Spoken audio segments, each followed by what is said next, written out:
Hi, kindergarten. Well, as promised, I've made a science video. I know some of you were looking for it. It's based on the mystery science videos we've been watching over the last few weeks. We learned that animals need a lot of things to survive. So some of the things they need, we learned in our different stories, they need food, right? They need food to stay alive. And we saw that the woodpecker used his sharp beak to dig around in trees looking for bugs to eat. We also learned that animals need shelter to survive.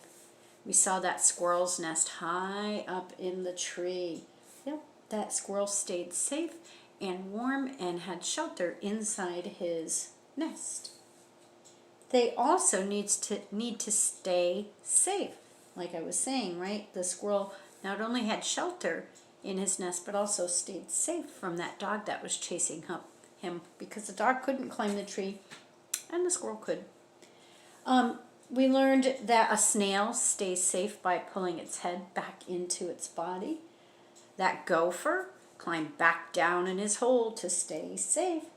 And that praying mantis, he made himself look really, really big so that a predator might not be as likely to eat him.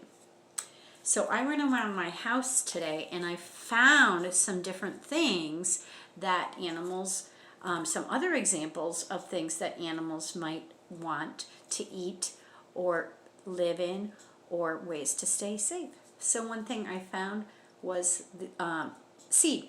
Lots of animals eat seeds. I know squirrels look for acorns and nuts. Birds like seed. Squirrels too. Chipmunks.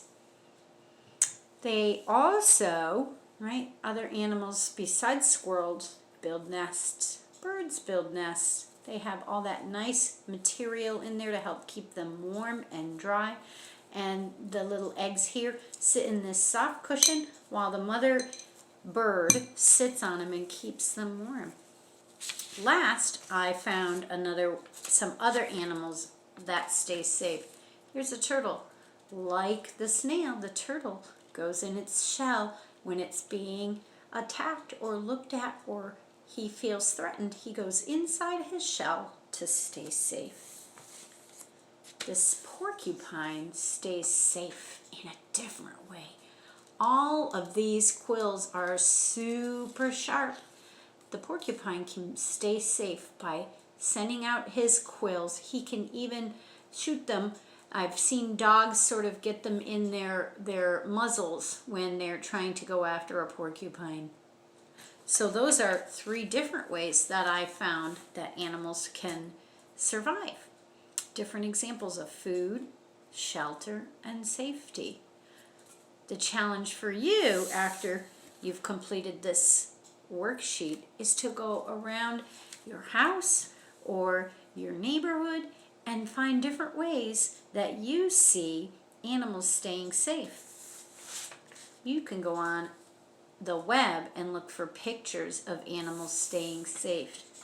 Your grown-up can help you do a search to find animals staying safe. There's lots of pictures out there. We'll have fun with that over the weekend, and we'll see you next week. Bye-bye.